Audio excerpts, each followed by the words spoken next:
Employability സ്കില്ലിൽ പരീക്ഷയ്ക്ക് ചോദിക്കാൻ ഏറ്റവും സാധ്യതയുള്ള ക്വസ്റ്റ്യൻസാണ് നമ്മളിവിടെ ചർച്ച ചെയ്യുന്നത്. ഒന്നാമത്തെ ക്വസ്റ്റ്യൻ, കമ്പ്യൂട്ടർ യൂസേഴ്സിനെ സഹായിക്കുന്ന സോഫ്റ്റ്വെയർ ആപ്ലിക്കേഷൻ. അത് ഉത്തരം എ, വെബ് ബ്രൗസറാണ് അതിൻ്റെ ഉത്തരം. രണ്ടാമത്തെ ക്വസ്റ്റ്യൻ, മെൻ്റൽ ആൻഡ് ഫിസിക്കൽ ബാലൻസിന് ഒരു വ്യക്തിനെ സഹായിക്കുന്നത് ഹോബീസ്. രണ്ടാമത്തെ ക്വസ്റ്റ്യൻ്റെ ഉത്തരം എ ഓപ്ഷനാണ്. മൂന്നാമത്തെ ക്വസ്റ്റ്യൻ,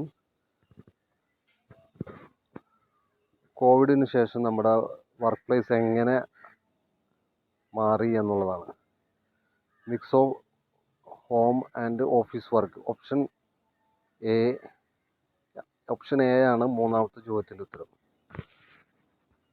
നാലാമത്തെ ക്വസ്റ്റ്യൻ, ഏകദേശം കോവിഡുമായിട്ട് ബന്ധപ്പെട്ട് തന്നെ, കോവിഡ് വന്നതിന് ശേഷം ഈ future work skills, future work place situations ഒക്കെ ഒരുപാട് മാറിയിട്ടുണ്ട്. അതിനെ ബേസ് ചെയ്തുകൊണ്ടുള്ള ക്വസ്റ്റ്യനാണ്.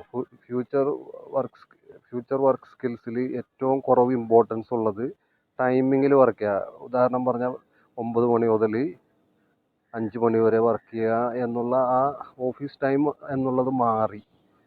നാലാമത്തെ ചോദ്യം എന്താണ്? ഫ്യൂച്ചർ വർക്ക് സ്കിൽസിൽ ഏറ്റവും കുറവ് ഇമ്പോർട്ടൻസ് ഉള്ളത്. Option C, working hours only in between 9 AM to 5 PM എന്നുള്ളതാണ് നാലാമത്തെ ചോദ്യത്തിൻ്റെ ഉത്തരം. അഞ്ചാമത്തെ ചോദ്യം ഓണ്ടർപ്രണർഷിപ്പിനെ ബേസ് ചെയ്തുകൊണ്ടുള്ളതാണ്.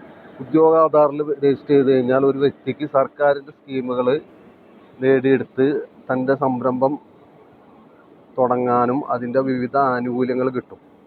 അഞ്ചാമത്തെ ചോദ്യത്തിൻ്റെ ഉത്തരം ഉദ്യോഗാധാർ, ഓപ്ഷൻ സി.